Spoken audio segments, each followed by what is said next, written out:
There we go. It's working. Preparing to live stream the meeting. I better get it together now, man.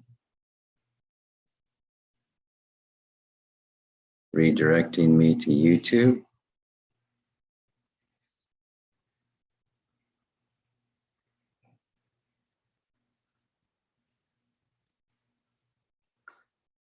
Okay.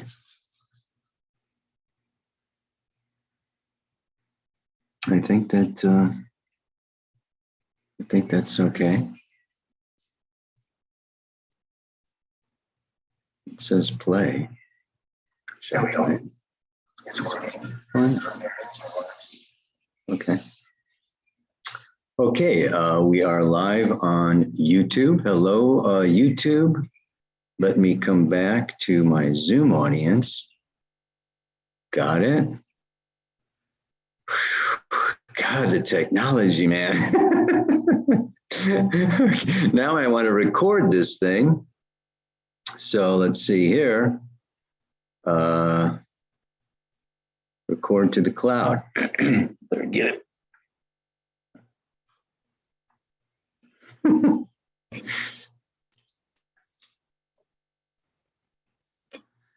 Hello, everyone, and welcome to Who Done It.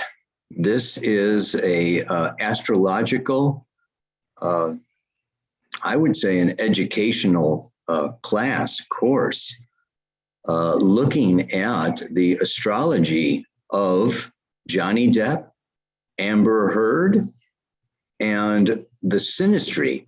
Synastry is when we look at both people's charts and how they interact with the astrology of it. And I will also be looking at their composite chart. And the composite chart is when you take the two people's charts and they come into relationship, you take the midpoints between planets and you make a third chart. And this is the third chart, is the chart of the relationship itself. And we know that when we come into relationship with another person, especially a committed relationship, when you move in or you sign a contract or you really commit to that relationship, it changes from the romantic stage to the committed stage. And that's when the shadow comes out. That's when new realities are exposed, really. And it's, the shadows come out, the masks come off, and it moves to a whole nother level. And of course, then you find that in a relationship, you will be and do and go and say things and places that you would not alone. So, person A and person B, person A can be extroverted, person B can be introverted, but when they come together, okay, there's a third dynamic. So the composite chart is actually what is going on when the two energies, astral bodies, physical bodies, spiritual bodies, merge, unite, connect through commitment. So this is a lot of astrology. I understand there may be some of you who hardly know any astrology, and there may be some of you that are students in the New Paradigm School of Astrology that have an advanced understanding and knowledge. So all I can say is I'm going to try to reach as many of you as possible. And I'll probably go back and forth between very fundamental, basic, just say things and not explain where they're coming from or why or how I got that, to actually pointing out very specifically, this is a sesquiquadrant aspect. And, and we want to understand. So, if you just want to, take what you can understand and let the rest go, it's all up to you. And you may want to just listen to the recording later and fast forward through certain sections if they go over your head. So let's really understand that, you know, I'm sure most of you are familiar with the Pele report. It is astrology for the soul. The soul. This is very important. Okay. These are two celebrity figures, but I'm not doing this. Actually, it was kind of a catchy way to put it out there, who done it. But when we really, what I really want this to be about is I'm not interested in judgment. I don't want to be finger pointing, even though by the end of this webinar, you will probably know who done what. But that's not the point. The point is that we are soul beings and that we work with evolutionary astrology. New paradigm astrology is kind of a branch of evolutionary astrology founded by Jeffrey Wolf Green. I include some shamanic astrology and some of my own ideas, and it's kind of a hybrid. New paradigm astrology is a hybrid of all kinds of different astrologies thrown together. Yeah. Okay. So, but the intention is to look at the past lives, where the soul has been. The birth chart is a blueprint of your soul, and your soul is unconscious. It's not your ego. I consider it to be the 90% of the iceberg that is underwater. So we are looking at the soul nature and the soul intention for Johnny Depp and the soul intention for Amber Heard, and how this relationship feeds, assists, and helps the evolution of these individual soul beings. This is really what I'm interested in. And astrology is also what I consider to be a healing tool, because it's a shame that this relationship ended up in court. Yeah, it's a shame that, you know, these two people's personal lives are exposed on the big screen, you know, to the press and to everyone, and they're all, I mean, of course, this is part of their evolutionary journey, but still, you know, it's private. And we have private lives, and we will be discussing intimate, private details of both of these people, but they are celebrity figures. And let's face it, you know, they would not invite TV cameras into the courtroom if they were trying to maintain some sort of secrecy.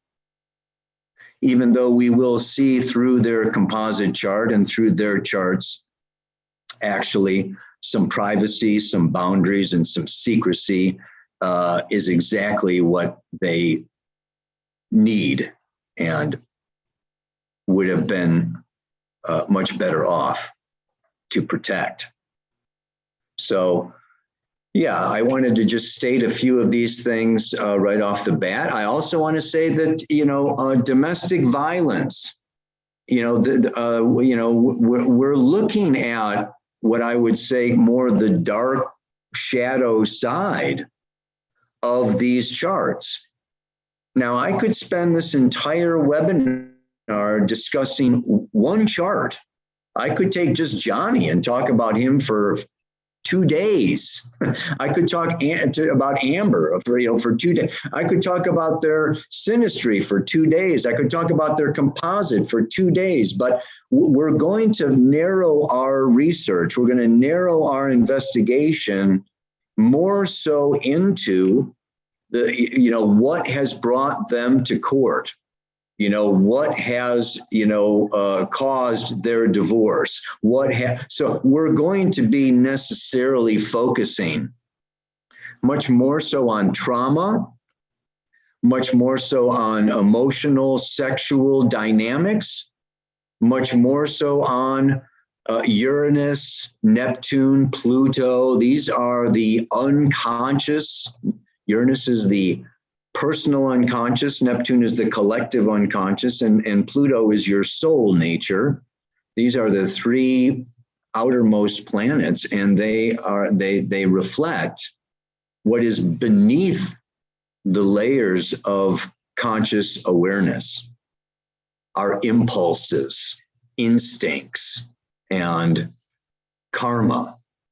So we'll be looking at in some of the, we would say, the underbelly of the dragon, and that is not necessary. I don't want you to get the impression that that is all that your chart says or all that astrology is about. Or if you got an astrology reading from me, I'm going to go, down into the darkness of your, I mean, so just understand that we have a limited amount of time, and I'm going to focus in, and I don't even know, I'm going to try to cover as much material as possible. I don't even know that I'll, get through everything and have time for questions or not.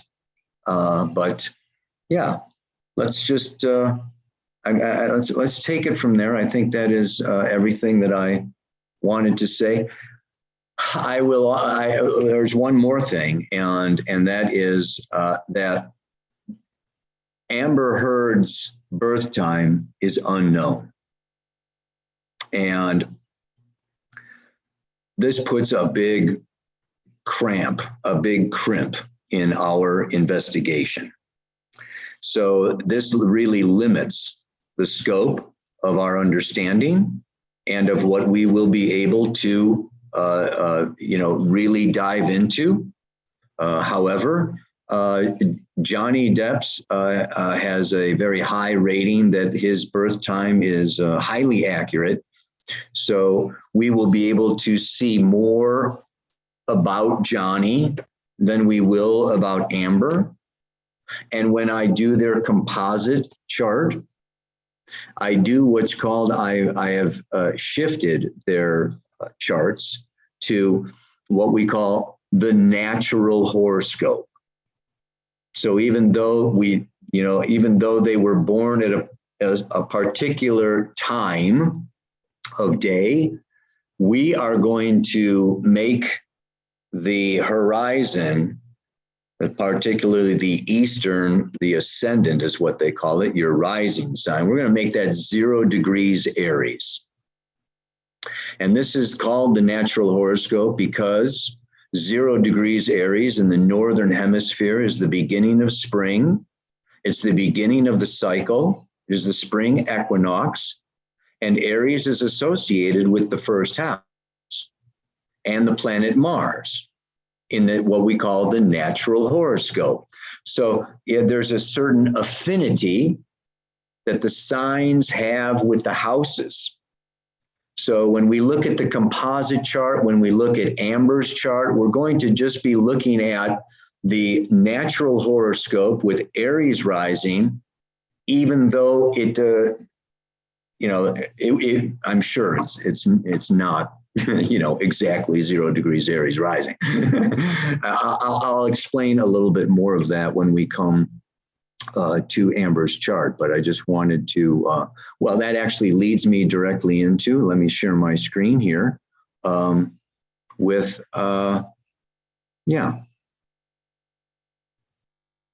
So this is the horoscope guide. For those of you who are not familiar with astrology, I want to briefly go through that. This is the symbol for the sign of Aries. You can see Aries, and this is the horizon. This is above. This is daylight. This is like a 24-hour clock. This is 6 o'clock in the morning, 12 o'clock noon, 6 o'clock at night, 12 o'clock midnight. So this nighttime, houses 1, 2, 3, 4, 5, and 6 is nighttime. This is subjective, internal, personal. And the daytime, houses 7 through 12, have to do with objective, social relationships, outside, the inner self.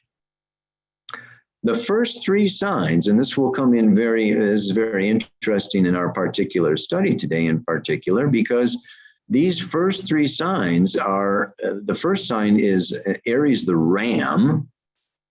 Then we have Taurus, the bull. This is the instinctive, this is like the beginning of spring, or this is the beginning, this starts with an impulse. Impulse, Aries, first house, self. It's kind of unconscious, impulsive, charge, go, do, act now, think later, take action. It's ruled by Mars, the warrior, right? Taurus, the bull, fixed earth, sensuous, physical. Again, it's not about its subjective inner, physical feelings and possessions and money and taste, the five physical senses. There's not a lot of consciousness in these houses and signs, of course, depending upon the planets that are there. But I just want to give you the sense that then Gemini is the first sign where there are actually twins, like human beings. And even then there is this Castor and Pollux, 1 foot in heaven, 1 foot in hell, Dr. Jekyll, Mr. Hyde. We don't really get this moral, ethical, we're still in the very primal stages in a way of our nature. When you have planets in Aries, Taurus, Gemini, first, second, third house, this is very much the instinctive realm of the horoscope. Yeah. And then it comes around. And planets in opposition to each other, or planets in the seventh house then.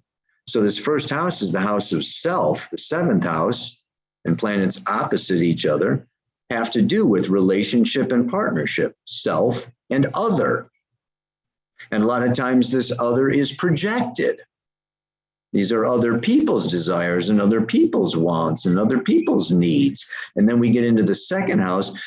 This is my possessions, my values, my resources, my money. This is other people's finances, other people's money, other people's resources. Things that you're doing together in Scorpio, merging, uniting, connecting. Taurus is more about self-sufficient, I, me, my. So we're going to be looking at these, and hopefully you are able to distinguish between these different symbols that I will be showing you. We'll be dealing primarily with the Sun, Moon, Mercury, Venus, Mars.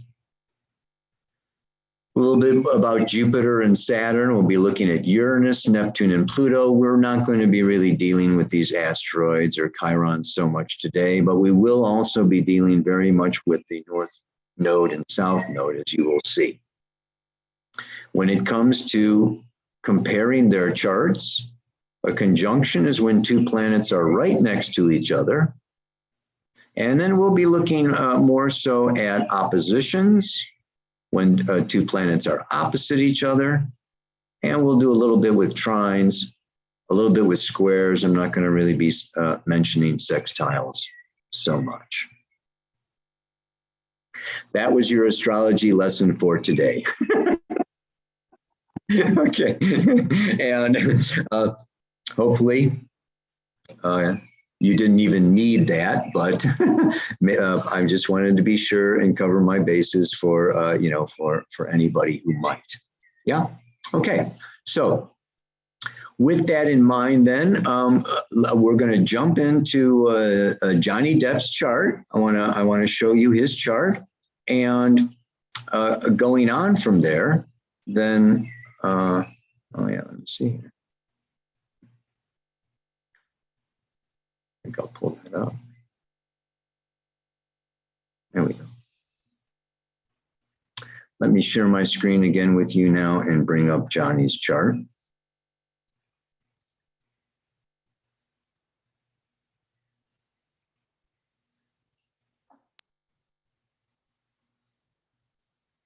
Okay. So, just maybe if some, Ron, can you see the chart? Okay, thank you.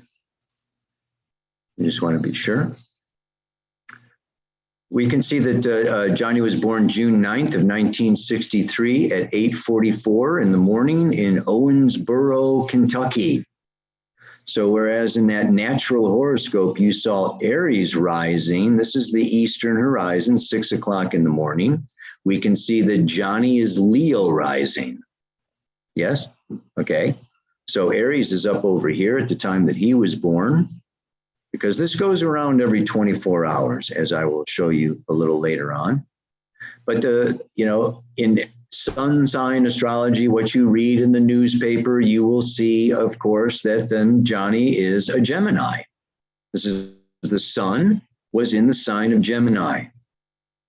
His moon is in the sign of Capricorn, conjunct the south node of the moon.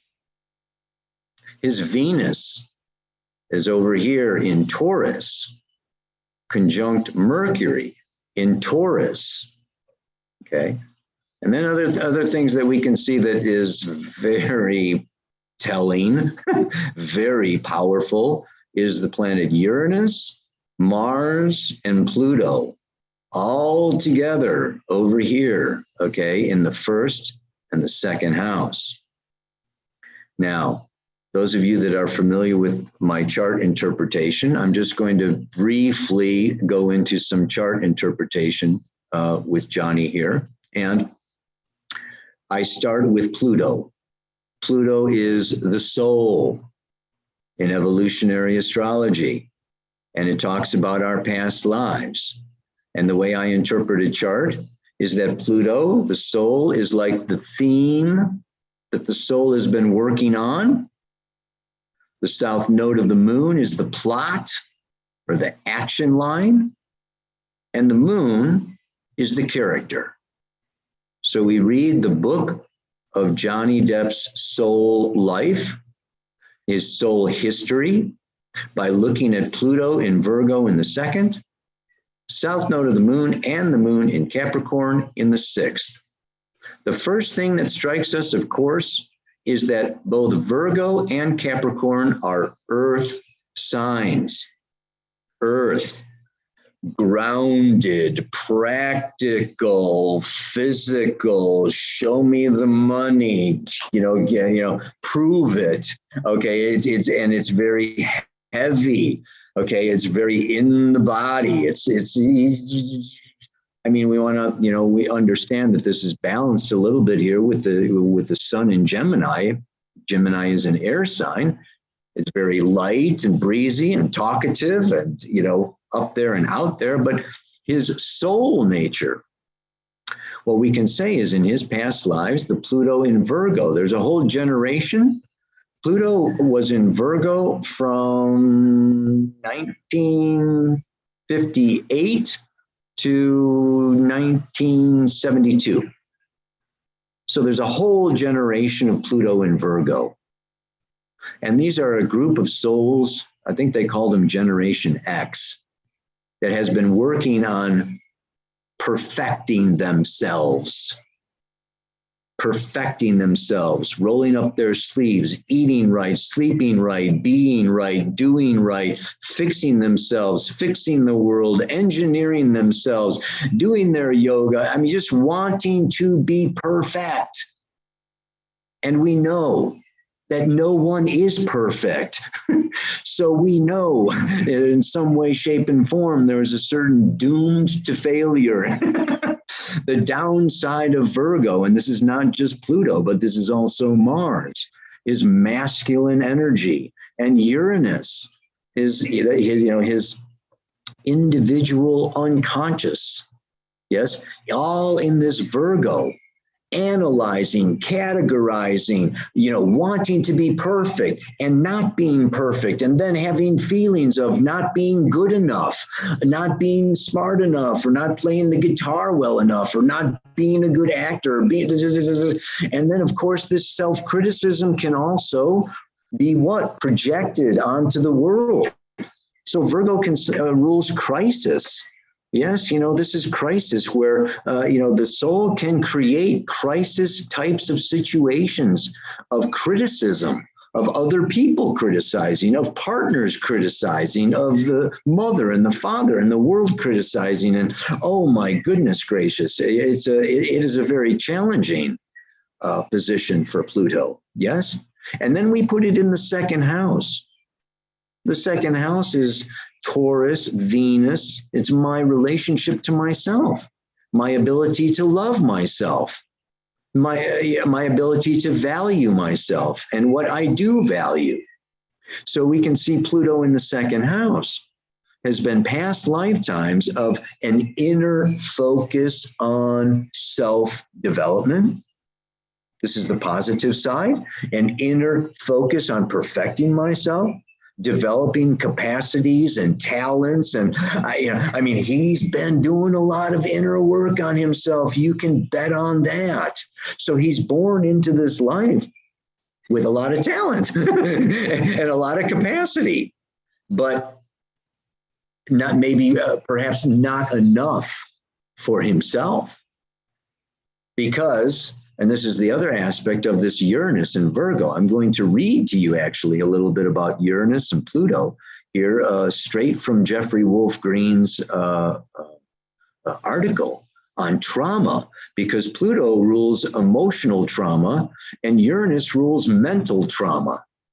So let's tie a little bit more of this together. Pluto is where we can become obsessive compulsive and just want more, because our soul pattern has been doing this for so long. I'm going to analyze myself and criticize myself and work on myself. And, and I'm not going to love myself until I'm perfect, which means I have a hard time loving myself, which means I have a hard time really presenting my lighter, happy, go lucky, good side, for other people to see, have, or know, or relate to. I'm not going to get so much into the opposition to Chiron. Okay. But we can see that there is, the wounded healer is over here in the house of other people's values and other people's, demands, expectations, wants, manipulations. It's not helping his self-image. And yet, this is the other dichotomy. And this is where we can have Gemini, the twins. One is earthly and the other is heavenly, because Uranus is Prometheus, the radical revolutionary rebel that stole fire from the gods and illuminated humanity. In the first house of self, I am Uranus. I am Prometheus. I am enlightened. I am a genius. So you could see Johnny going back and forth between, yes, I am eccentric and unusual and bizarre. And, I got my tats and my earrings and I dress, wild and crazy. And I basically am instinctively, unconsciously, automatically wild and a wild rebel. And Mars, is the masculine warrior. And not only do I feel eccentric and different, but I'm not keeping it to myself. Right. I'm projecting it out there with every thought, word, action that I take. It's like, bam, I'm different. I am unusual. I am the jet setter, the genius, the rebel. It's just like, before Edward Scissorhands and Pirates of the Caribbean. The day he was born, Johnny was different. And, he could see and know himself as being different. And sometimes Uranus can also be what? kind of a savior, a rescuer, kind of above everybody. I'm a genius. I'm Einstein. I'm from the future. I know everything. So there can also be a kind of an arrogance, okay? A kind of, Uranus in the first house is like, yeah, I'm a jet setter and I am light years ahead of you. So there is also a very powerful, eccentric, and Uranus is the planet of extremes. So we have an extremist. And Mars, Pluto has this, like we say, this emotional component, obsessive compulsive. And the first house in Aries is known, okay, for being impulsive. That is thinking before you act. No, I'm sorry, acting before you think. You're supposed to think before you act.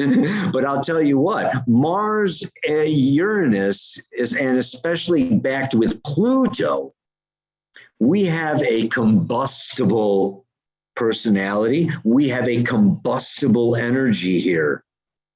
And it can be from past lifetimes of trauma. It can be from past lifetimes of crisis. It can be where he needed to act quickly in order to survive. The second house is the house of survival. Okay, and he's just, it's like, I have to act fast. I have to act decisively. I have to, trust my instinct and trust my gut. Even though I don't, because I question myself and doubt myself. And that brings us over to what? The south node of the moon and the moon in Capricorn. And here we have, what is Capricorn? Capricorn has to do with external authority, duty, responsibility, an office, a job, a career. It's not personal at all. It's not subjective. It's like you've got a job to do and you better do it. So we can see past lifetimes here of him being under a tremendous amount of pressure, a tremendous amount of expectations by family. Capricorn, Cancer have to do with family axis. This is mom. We know from his testimony that his mom, was violent, was demanding, was cold. Capricorn, is the mountain goat climbing to the top of the mountain. It's objective, aloof, cool, cold, like the Rock of Gibraltar. It's hard and fast. And it's got boundaries, and it is cautious, and it is ambitious, and it wants, authority and strength. And the moon is our emotional nature. It's our inner child. So the moon in Capricorn, and if the moon and the south node of the moon have to do with the childhood, and we can see the childhood also, the moon rules the fourth house. We see Neptune in Scorpio down here in the fourth house.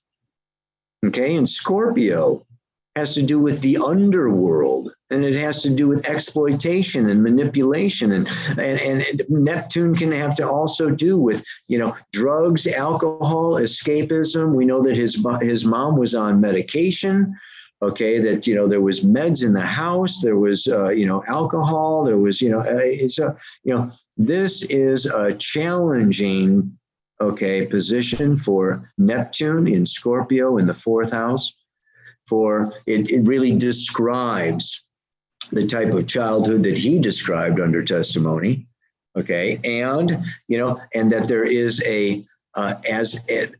coming out of that type of childhood, and this, of course, relates not only to childhood, but to past lives. And we say that the soul incarnates and chooses the mother and the father in the childhood as an external reflection of its internal condition and soul memory that it wants to evolve. So what we say here is that this is a soul that has been exposed to a tremendous amount of external demands, judgments, conditions, and that, as a result, it has a tremendous amount of self-discipline, of self-control, and maybe a need to hide and suppress its feelings, suppress its inner emotions. So don't cry. Don't let them know that you're weak or that you're sensitive. Be a goat. I mean, have you seen a goat cry? I don't think so, right? Goats are tough. Yeah. It's like, wear a mask, like pretend and put on a persona. Capricorn is associated with the mask and the persona that we wear in order to be deemed worthy and responsible. So we have, again, a kind of a double signature, a double message here, okay, of an emotional life, an emotional body that has been controlled, suppressed, put down, and wherever there is suppression, we know that whatever is suppressed leads to anger and rage and distortion and perversion. So when we suppress our feelings, our tears, our needs, our inner child, that inner child comes out at the wrong time, at the wrong place, in the wrong way, and creates havoc. Yeah. And we can see that the havoc is Mars, Uranus, sudden, unexpected. Okay. I am sure repeatedly that he surprises himself. Not only does he surprise other people, but I'll bet that he says things and does things that even shock himself. Maybe by now he's in his second Saturn return. Okay. Maybe he's not surprising himself as much as he used to, but I'll bet that he still is. Now, what we also want to understand, of course, then is the evolutionary projection, the intention. Why was he born to those parents in Kentucky at that time, at that place? The evolutionary intention, the bottom line of it, is what we call the Pluto polarity point. That he's going to evolve through 9 degrees, 37 minutes of Pisces. And we see he's going to bump into Chiron. A lot of this lifetime is about healing his wounds. He came back to heal his wounds. And what are his wounds? His wounds are around Pisces. Pisces is around God, spirit, divine intelligence, creator, source.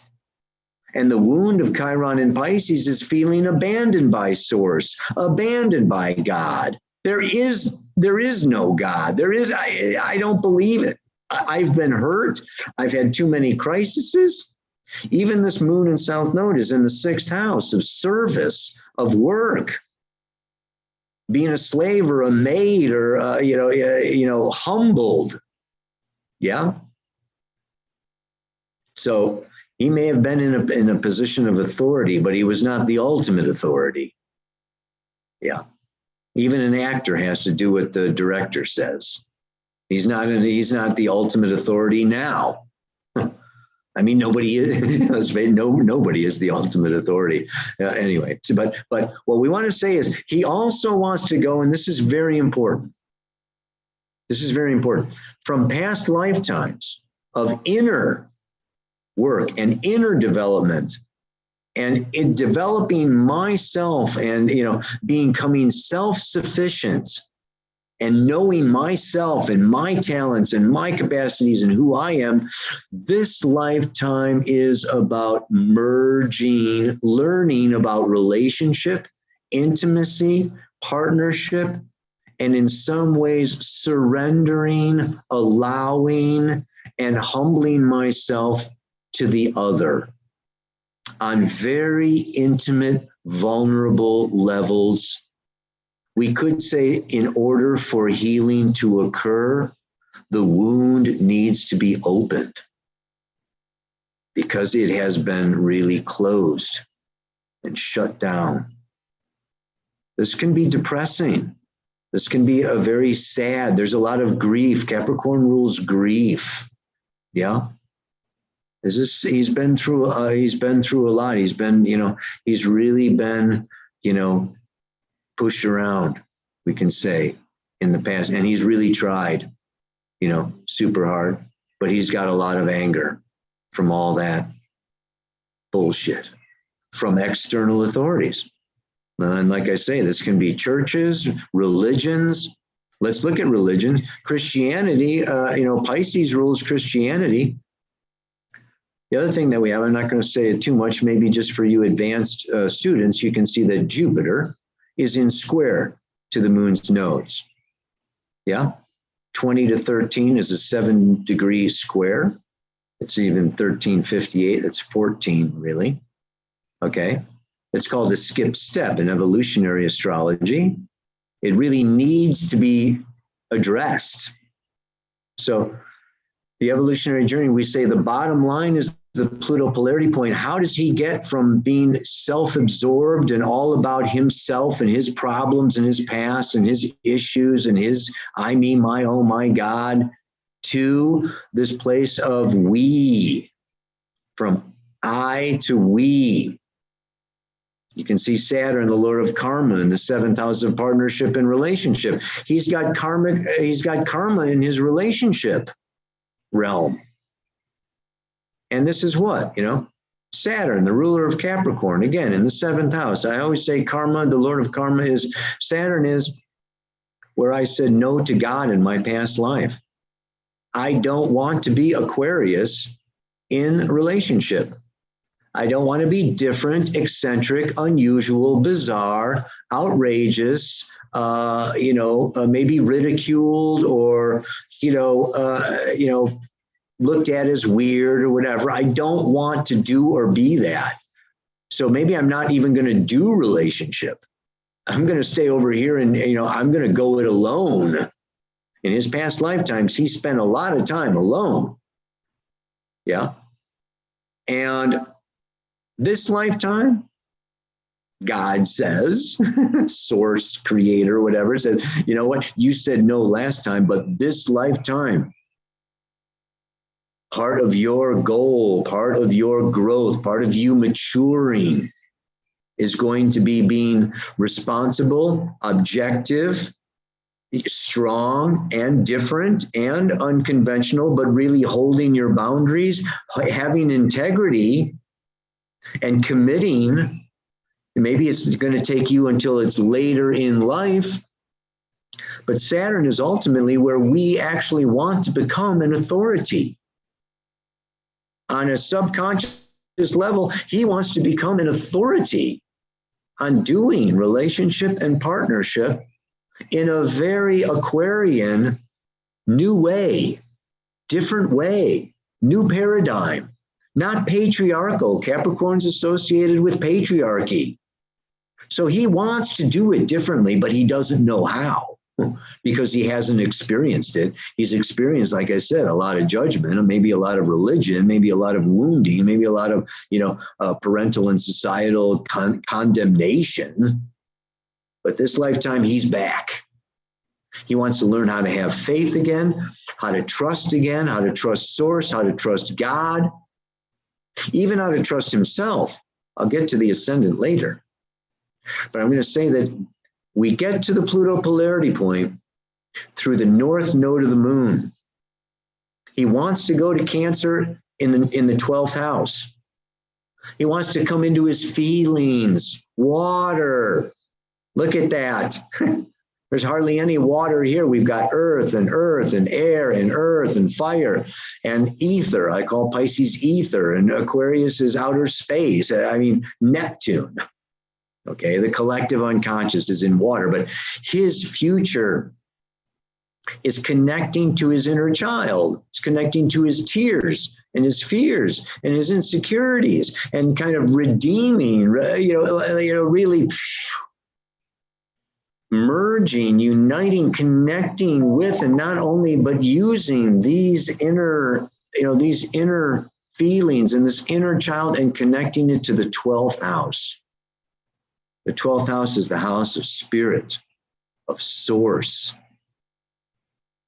So we can see that, this is a movement, if you're familiar with the evolutionary stages, this movement from maybe the consensus or the individuated, but a movement towards opening up, and even Jupiter in the 9th house of religion and belief systems, needing to expand his consciousness outside the physical material world to embrace a larger philosophy of life, to give him a sense of identity, meaning, and purpose that is not so limited to just how good he is in bed, or how much money he can make, or how handsome he is, or how big his house is, or what. It's like, no.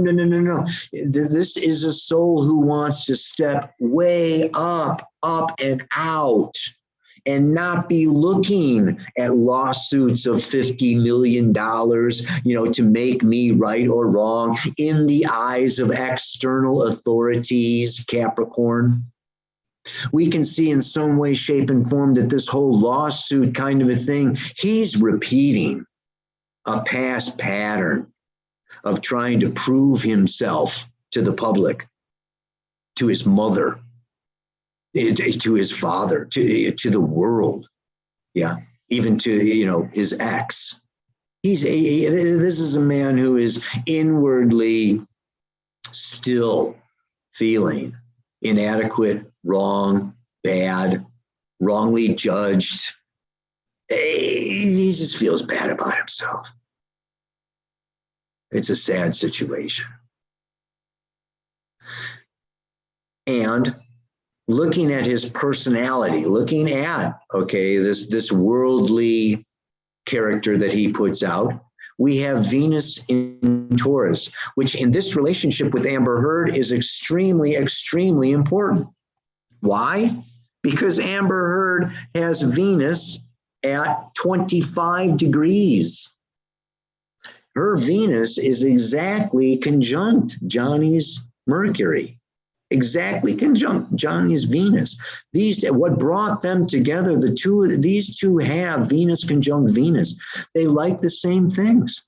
They have the same kind of taste. They're very primitive, very physical, very sensuous, very sexual. They want security in the physical world. They want touch. They probably like the same colors, and the same wine or whatever. It's like, and a good time in in physical sexual union. So there, and Johnny will talk about it. Here's his Mercury, but Venus, Taurus is not really that vocal. It's not that verbal. So Johnny is, even his, Gemini is ruled by Mercury and Taurus. Even then, he's, in some ways, he's just very easy. He communicates very much through his body, and through his actions, and through his appearance, through his art. It's an artist, and it's in the 10th house. The 10th house is job, business, vocation, career, how the world sees you. The world sees this guy, as attractive. Venus is attraction. And how I make myself attractive. He wants to make himself attractive. He wants to be attractive to people. And then we have the sun in Gemini, the joker, the trickster, the chameleon. I'll be that, I'll be this, I'll be, you want green, I'll be green, you want yellow, I'll be yellow, I can do this, I can do that. I'm a sharp, fast thinker, used car salesman, I can, think on my feet, I could, and it's in the 11th house of Aquarius and Uranus. Original, inventive, innovative, wow, the 11th house is the collective consciousness. Aquarius is the collective consciousness. So he shines, on the camera. He shines. This is also, the World Wide Web and social media. And this is, he's a star. Very, very powerful. So these are some of the things that I want to bring forward with Johnny's chart. And now I want to go over here to look a little bit into Amber's chart. And again, we're looking beneath the surface, right? And we have to remember that both of these people are actors. He's an actor and she's an actress. And what you see on YouTube or movies or the Emmys or Grammys or this is, like I say, it's the tip of the iceberg of actually who these people are. And the chart shows us who these people are. I didn't even go into his Leo rising so much. But Leo is the king. Yeah? And the romantic. I also look at Leo as the school we are in. Yes, your rising sign is, you're instinctively that, and you're becoming more conscious of that. And the more you become conscious of it, the more it has, so it has to do with your destiny. And Leo is about being an agent of life, finding joy, finding fun, play, romance. He's learning how to do all this. He's coming from an inner world that is sober, serious, depressed, heavy, and he's moving towards his Leo rising, which is acting and drama and play. And it's almost like, life is saying, Johnny, lighten up. Actually, be, oh gosh, now I forget. Jack Sparrow, actually, instead of acting Jack Sparrow, be Jack Sparrow, be light and happy and fun. But I'll tell you, off screen, when those lights go off and that camera turns off, that smile goes away, my friends. I'm sorry to say. Yeah. So I want to, first of all, I want to share just a little bit of astrology here for you astrology buffs. Yeah. This is the situation that we have with Amber. We know that she was born in Austin, Texas on April 22nd. Okay. So what I want to show you is that this is if she was born at, midnight, the first thing in the morning. Okay. She would have the moon at 0 degrees of Libra. And we're going to watch this moon closely because the moon moves about a degree every 2 hours. Okay. And since we don't know her time of birth, we want to see where it is from midnight to midnight. Okay. And so I'm going to just start the clock. Okay, here we go. So now you can see. This is now if she was born at 1 o'clock in the morning, if she was born at 2 o'clock in the morning. So you can see here that the sun is conjunct the north node no matter what time of day she was born. It was opposite Pluto no matter what time of the day she was born. That it was at 2 degrees of Taurus pretty much no matter what time of day she was born. You see how this is working? So, we can look at and we can gain a lot of information. Mars was conjunct Neptune the whole day. Okay, Pluto was conjunct the south node the whole day. So let's, we don't need to question, okay, some of these aspects. The moon, okay, was pretty much in opposition to Mercury all day. We remember it started at 0. By the end of the day, it's going to get up to like around 15. But even 0 to 15, with Mercury at 6, almost 7 here now, you can see, the moon is going to be in opposition to Mercury. And this is very important because the moon is my emotional body and my feelings, and the Mercury is my communication. So again, she can, she wants to talk about feelings, and we'll get into that. I just wanted to kind of give you this sense of, here we have, boom. Yeah. So you get that sense of, so I'm going to share her chart now. Okay. And, but the chart that I'm going to share, like I said, is at the beginning. I am going to share it as, what do we got here? 0 degrees Aries rising. Here's Johnny, and, oh shoot. The YouTube thing is in the way of me.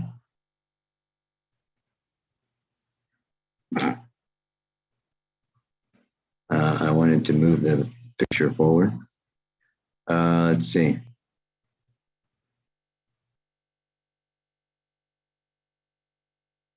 I'm going to move that picture forward and then share my screen.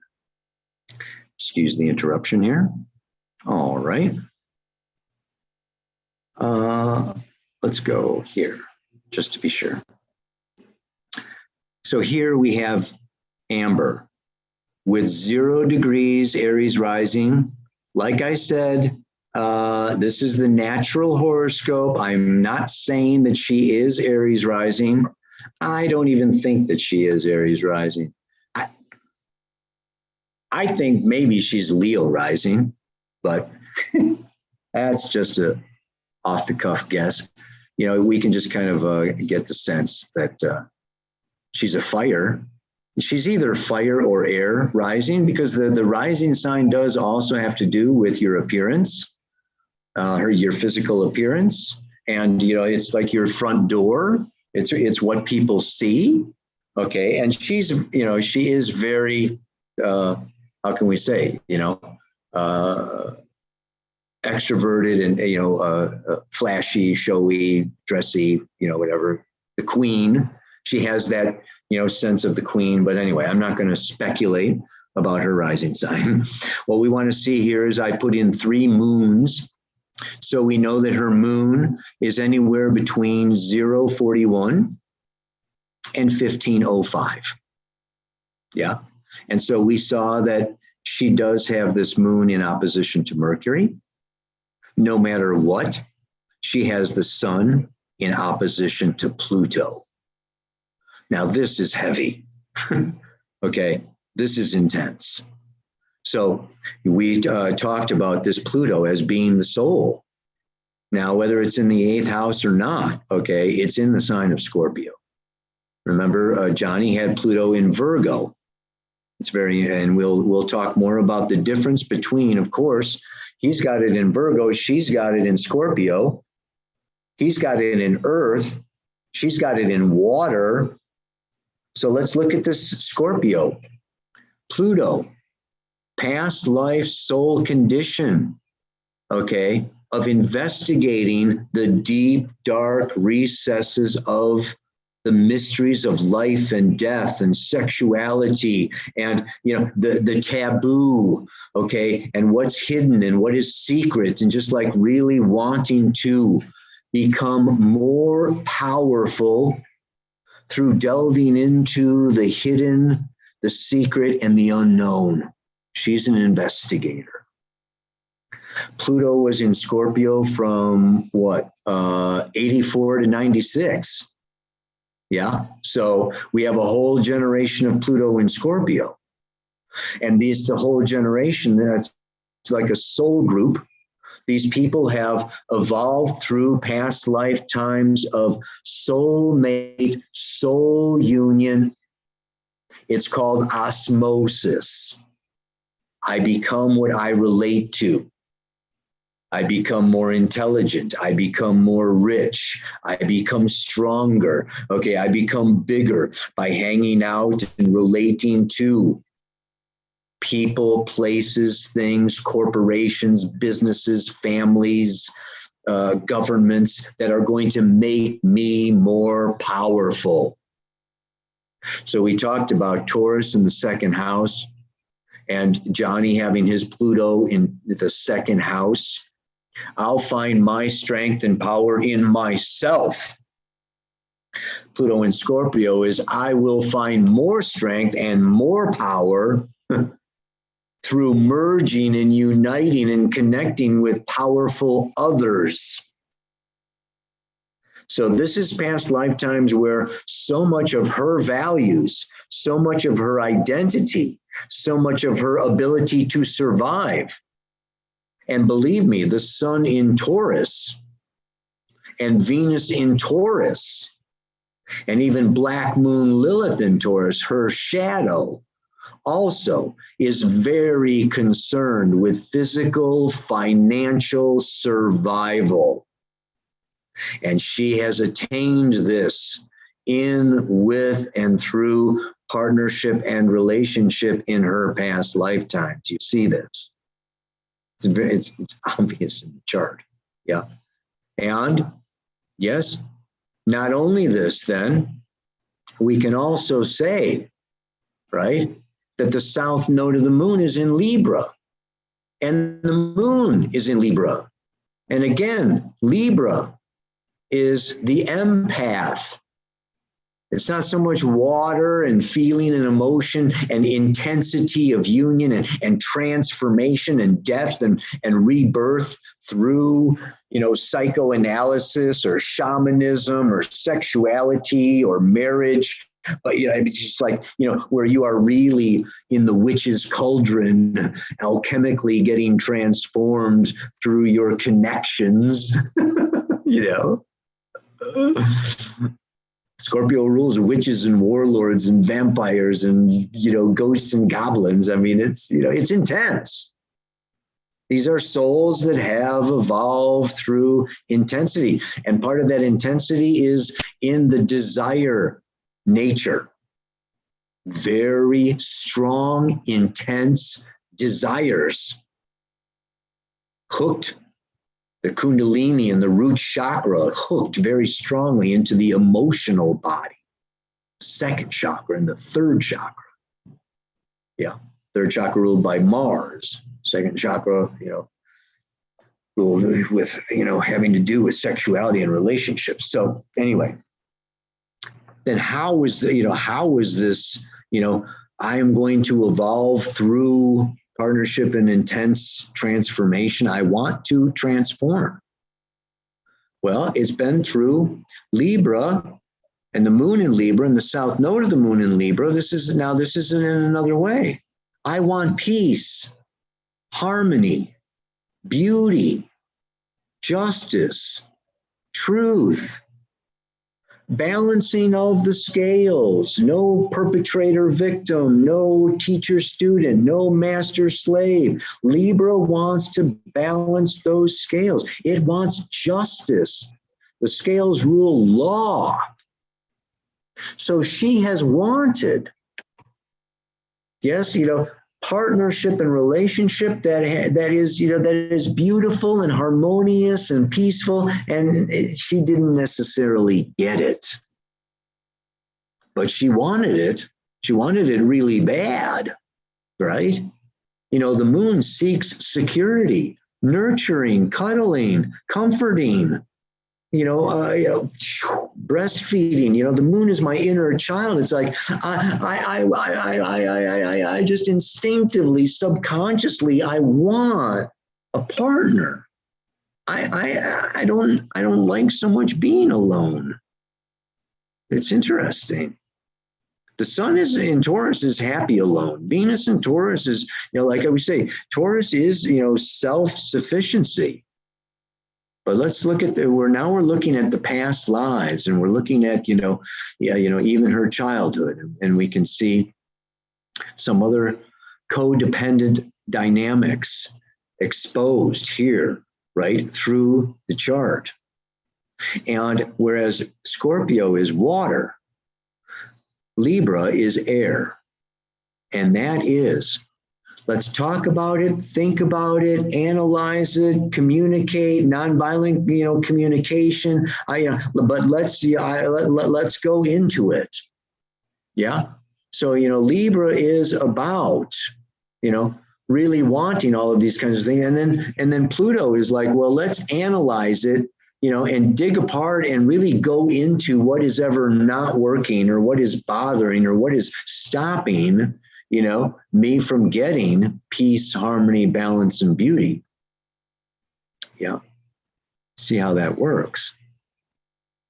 And then we have, again, in astrology, Venus is associated with the feminine, and Mars the masculine. The yang, Mars, extrovert, outward, right? And Venus, yin, receptive, inward. So we are both masculine and feminine, anima and animus. Okay, whether we're in a male body or a female body, we are both as humans. Just one is in the physical, the other is in, our anima animus. Yes, our alter self. So, so here we see, and very much so, Venus is very strong. Venus rules Taurus. She has this very feminine quality, this very feminine nature about her. Okay. And her masculine, sometimes, often, women project Mars onto men, and men project their Venus onto women. I'll be, she says, I'll be Venus, you be Mars, and men be Mars. And Johnny says, I'll be Mars, in Virgo in the first house, and I'm a tree, I'll project, I'll put my Taurus and Venus on women. So, they are the attractive and the beautiful and the whatever, So what we can see here is this Mars in Capricorn is conjunct Neptune in Capricorn. And here we have to deal a little bit with Neptune. Neptune, is the ruler of Pisces. It has to do with spirit. It has to do with multidimensional realities, dreams, and illusions. And Neptune wants to show us our illusions. So it does have to do with lies, deception, deceit, addictions, desire to escape this mundane third dimensional reality for something bigger, wilder, better. Movies, it rules movies, and media and everything, up, out and away. It rules alcohol, drugs, escapism, whatever. It's everything with no boundaries, laws, or rules.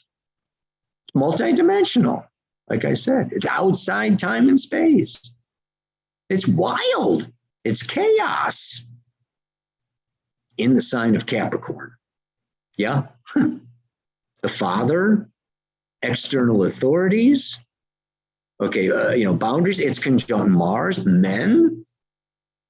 So this is really, and so Neptune very often has to do with disillusionment.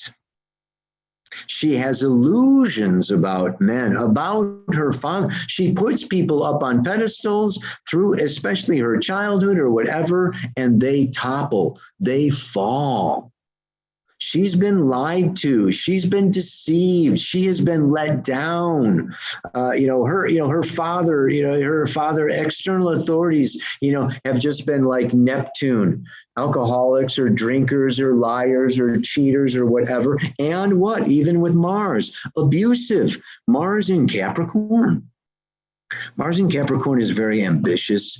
It's very earthy. It's very driven.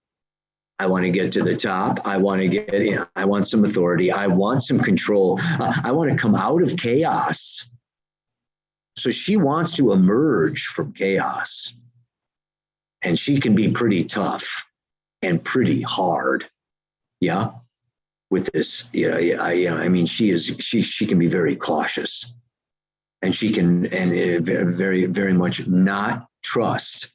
With this Pluto over here, subconscious past life memories of manipulation, exploitation, abuse, being used or manipulated, and just like kind of, really taken down to the underworld, transformed through very powerful others that maybe she gave her power to, or her body to, or her, herself to, or faith, other people she believed in.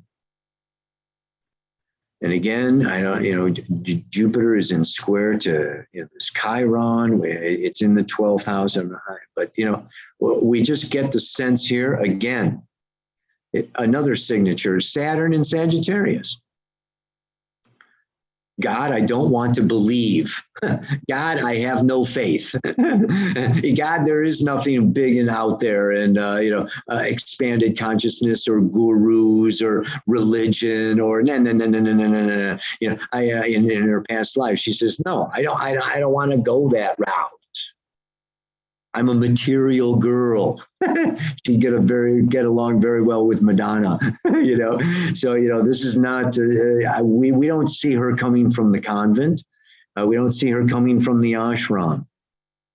Jupiter is actually where we will evolve, where we will expand. She's got Jupiter in Pisces.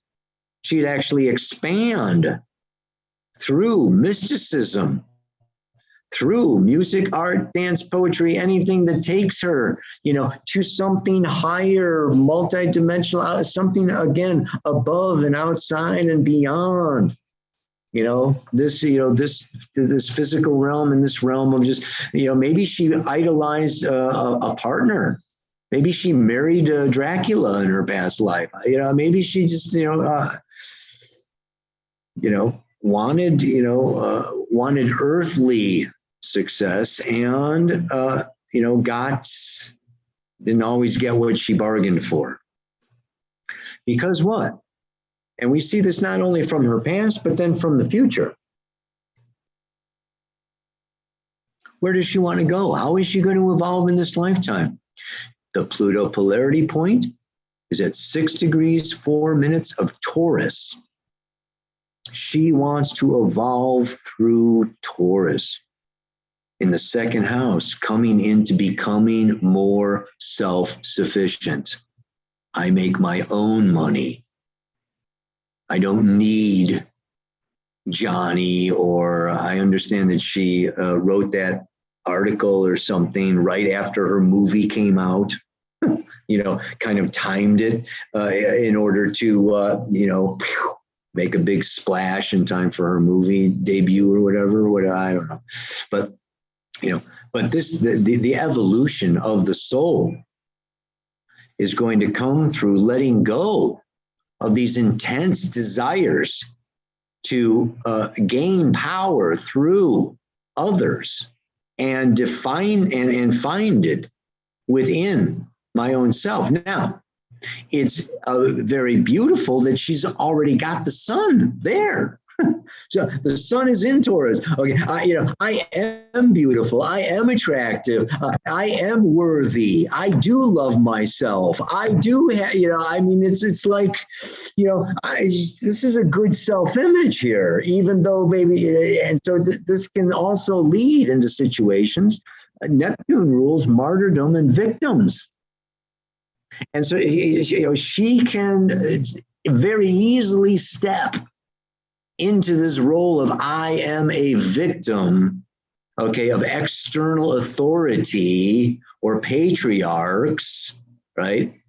Because I am, because it's not like I don't see a lot of humility here. Yeah, there's a lot of power. Pluto and Scorpio, this is a powerful generation of people. Yeah.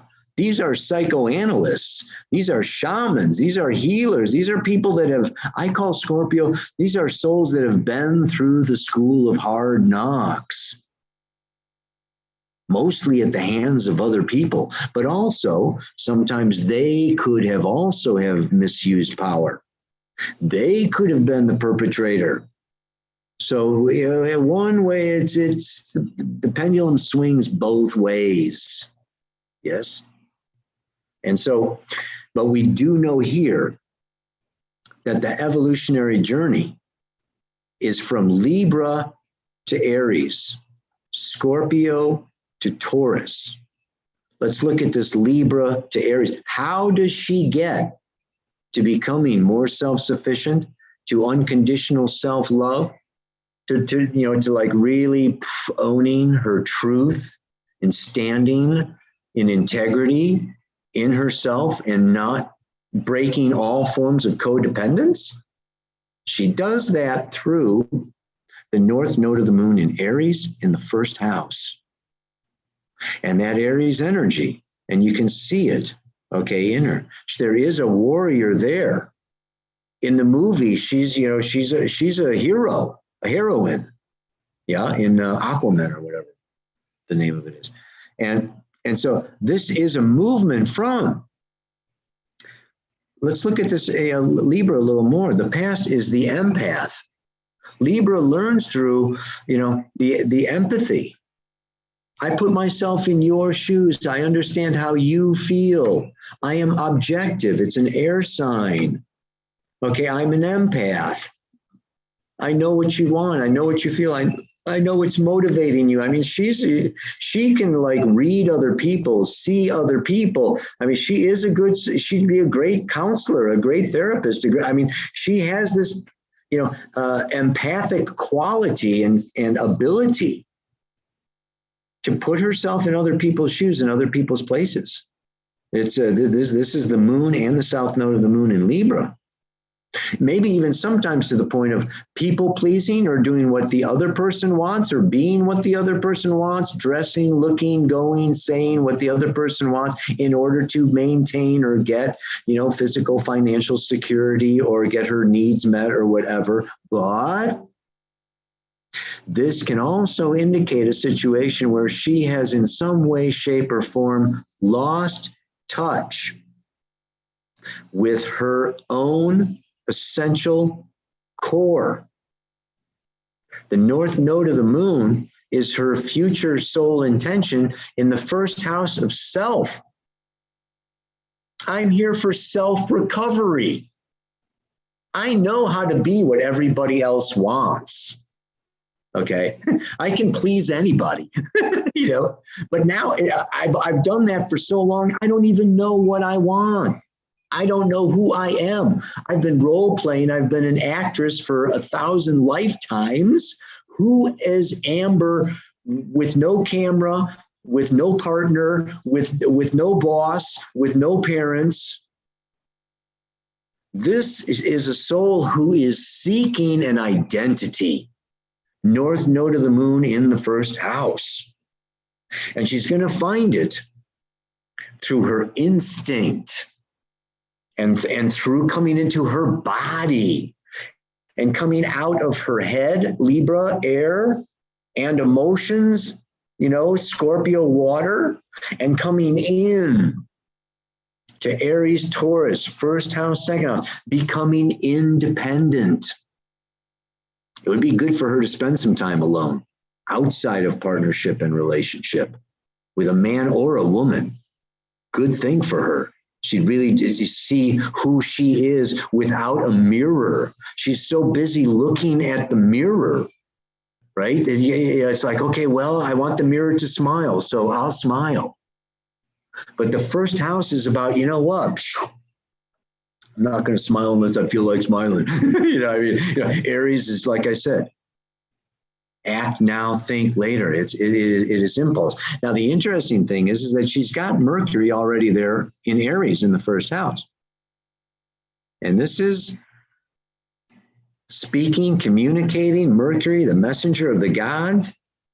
Very, very fascinating to have this Libra, which is very diplomatic, tactful, nonviolent communication. Let's keep the peace. Let's keep the harmony. Don't throw anything, or but I'm not gonna swear. Libras don't say the F word or whatever. In opposition to Mercury in Aries. I'll say whatever the fuck I want, whenever the fuck I want to say it. And then, Mercury in Aries in the first house is impulsive and, off the cuff and, in the moment, in the now. And it's like, holy jeez. Wow. So, when you've got Mercury opposite the moon, the head is opposite the heart or the gut. Yeah. The gut and the head just don't agree. So, what she thinks and what she may spontaneously spit out, okay, is not even really always in alignment with her deeper emotional needs, body, or feelings. So she can say shit that she doesn't really even feel. It doesn't even really mean. And then, of course, you put this Mercury in square to Neptune, which we said has to do with deceit and deception and lies and whatever, and then you put it with Mercury square Mars, right? You see these little boxes, these are little red squares, okay? And of course, this Mars at 11 degrees, no matter what time of day she was born, Mars is square 11 to 0 or square 11 to 15, but you can bet your sweet bippy she's got Mars square the moon. They're definitely square by sign. Capricorn is square Libra. And so again, also, this is not only men, but this is her sexuality. This is her assertiveness, and when she puts her foot down, she's a goat. Yeah. So it's very interesting, right? Because now I think, and then her rising, we can't go into her rising because, like I said, with Johnny, we could say, okay, he's Libra rising. He's in the school of Leo. He's learning how to be more Leo. Okay. But with her, we don't have the rising. All we can really look at is her evolutionary path is through the Pluto polarity point and the north node of the moon. You see this, yeah? So there we go. Now, if I could just see if I can go here. And I'm going to stop sharing my screen. Sorry about that. Okay, there we go. This is now, we've looked at Johnny's chart a little bit. We've looked at Amber's chart a little bit. Now what we want to do is look at both of their charts together. And this is called the Synastry. Yeah.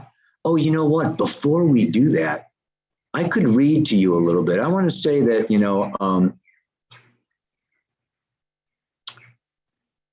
my intention here is to really get you excited about astrology more than anything else.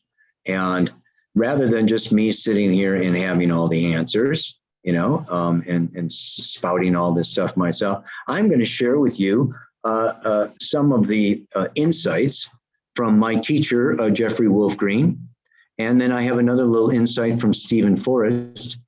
They used to be called the Pluto brothers. When I first met Stephen and Jeffrey, they were sitting right next to each other.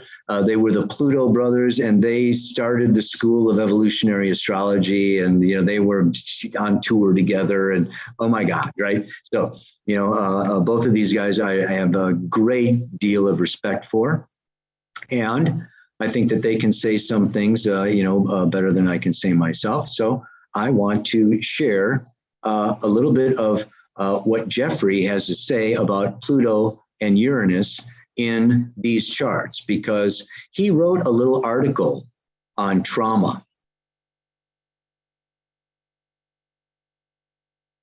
It's already 2:30. We started at 1. I've been at this an hour and a half. I don't know if I have enough time to do that. Sorry.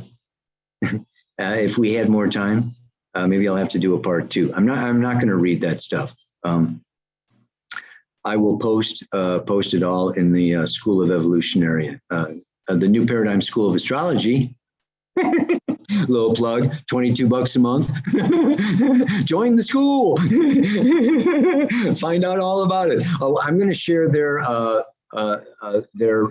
relationship synastry. Yeah. So we can see here. Okay. Here we've got Johnny, because we know his birth time. I put him on the inside. Okay. So he was Leo rising. You can see here now that Venus is conjunct Venus. Her black moon Lilith is exactly, well, no, it's 28 degrees to 23 degrees. I could make this a little bigger maybe for you guys.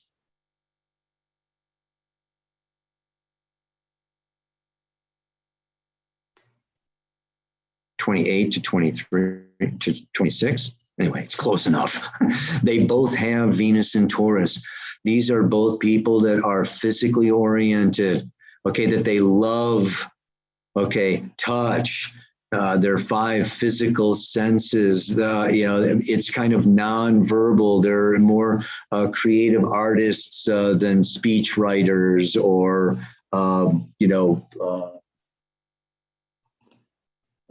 orators, that, and they really get their point across and their values across, through, and they're both attractive. They want to be attractive, and they are attracted to beauty.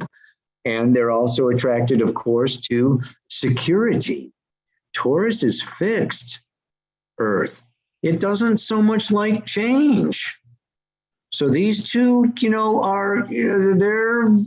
they can be stubborn bulls.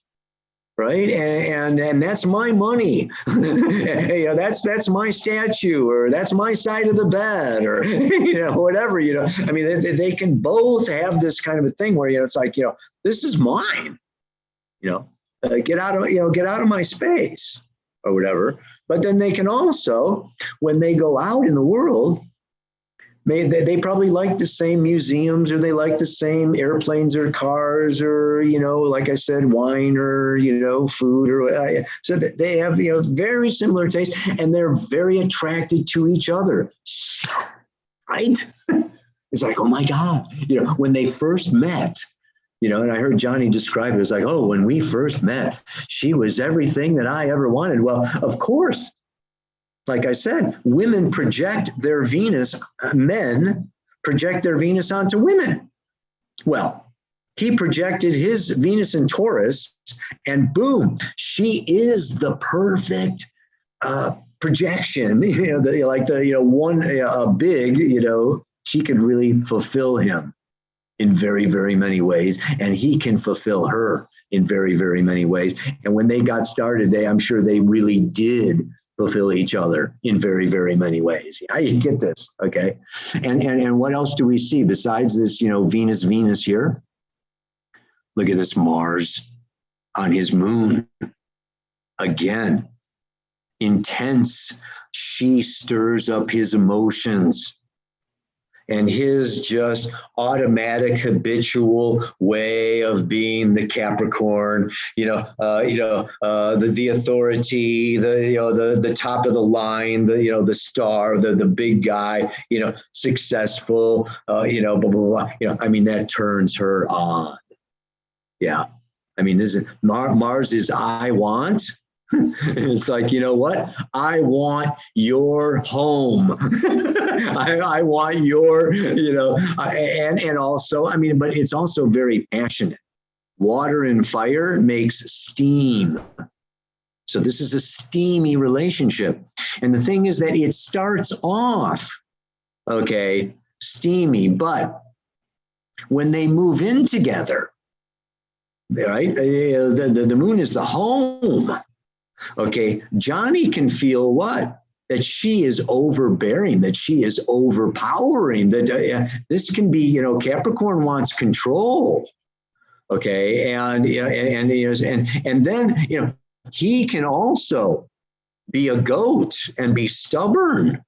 We know that he can be stubborn, right? This Pluto, Mars, Uranus, it's very powerful. His Uranus is actually in square to her Venus, right? So there's a lot, to say here that he could also be very authoritarian and probably emotionally distant, emotionally cold.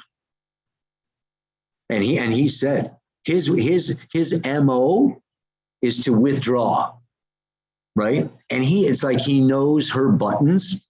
It's like, oh, I know how to get her. All I have to do is walk away. All I have to do is go in the other room or say that I'm going away. And her moon in Libra and Pluto in Scorpio, don't go away, don't leave. And so, I'm sure that these two can really piss each other off in so many different ways. Because then she can come on with her Mars in Capricorn and Neptune, even to the point of, being delusional, or I don't want to say psychotic, but, Neptune does rule like with no boundaries with Mars. Neptune can be like, you're driving me nuts, and actually be a little nuts, So yes, there's a lot of volatility, okay, in this type of a situation. And of course, then, we can see so many different aspects going on here, that what I want to do at this point is to share my screen with you, where we go into not just that, but look at this. This is where astrology programs, I use solar fire. I love solar fire. I think it is like super cool. We're going to do a little synastry between Johnny Depp and Amber Heard, right? And we're going to view that.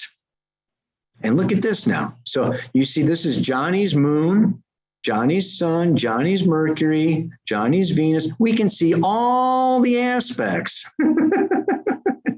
and how close they are. Now, we talked about how what? Venus, here's Johnny's Venus, is conjunct Amber's Venus within 1 degree, 2 minutes. Well, that's if she was born at noon. Okay, so these can be a little off. So we're not going to pay that much attention to this column. This is Amber's moon. We're not going to pay that much attention to it, but we do know that, it's that. Oh, I'm sorry. This is Johnny. So we're not going to pay that much attention to Amber is going down. So this is her moon. So they probably have moon square moon because they just couldn't live together. Moon square moon is just, what makes me comfortable, what makes me, what I want when I'm lonely or sad or down. The moon in Libra wants relationship and partnership, and let's talk about it. The moon in Capricorn wants to go off to work and wants to just, focus on, my career or get out to the job. So, moon square moon is, a very challenging synastry, for two people living together. Okay. You see? And we can, look at Johnny's Mars. Remember, it's over there in Virgo, conjunct Uranus and Pluto. Well, it's in square to Amber's Saturn, right? So again, this can be control issues, and this can be, judgment, where, Amber has a bunch of judgment around, Johnny's, the way he acts, or the way, I think she said he's got no class. He's got no, this is just a kind of a thing where she's got this Saturn and Sagittarius. I didn't talk about that too much, but it can be judgmental. Yeah. Sagittarius is what I believe, and Saturn is pretty rigid. She can have some pretty rigid beliefs. So anyway, I'm not going to go into every single one of these, but, we can also then see that Johnny's sun is opposite to her Uranus. And, Uranus again is that eccentric and bizarre and extreme and unpredictable, very unstable. Uranus is change. And so, Johnny, is going to like really send her through, let's try this and let's go there. And it could, really trigger, like we say, that Taurus is very fixed. His sun in Gemini, variety is the spice of life. Leo rising. So Johnny would be like all over the place, Gemini, Leo, right? And Amber's like, whoa, sun in Taurus, and it's like, Venus and let's, not be social. Let's not go. I want you all to myself. She could be quite possessive, like you get rid of all these people. And I want, and so, Johnny could be, he could just disappear. And that would even trigger her even more. So we can see the volatility going on in this relationship, and then Mars, of course, would say, does it come to fisticuffs? Who is, actually, rolling up that fist and boom. And here's where I'm going to just share with you a little bit here from Solar Fire, because they are in sesquiquadrate. Yeah. And it's 0 degrees, 46 minutes. The sesquiquadrate is the 135 degree aspect. It is a challenging tension producing aspect, the 135 degree aspect. And so I just want to, let's read that. I just want to give you a sample of what astrology can illuminate. This is a strong combination for a love union because it creates an intense sexual attraction. The durability and nature of the relationship depends on other connections between Johnny and Amber. Desire is strong, perhaps too strong at times in this relationship. Johnny and Amber are likely to fall in love at first sight, enjoying a passionate union, the type of love affair featured in romance novels. At first, both Johnny and Amber enjoy the intense physical nature of the union, but as time goes on, the flames seem to burn too strongly. Amber begins to feel possessive and perhaps somewhat obsessive, eager to maintain the force of passion. Johnny feels overwhelmed by the passion of the romance and the force of Amber's nature. Remember, we even said about that with the Mars conjunct the moon, right? Yeah.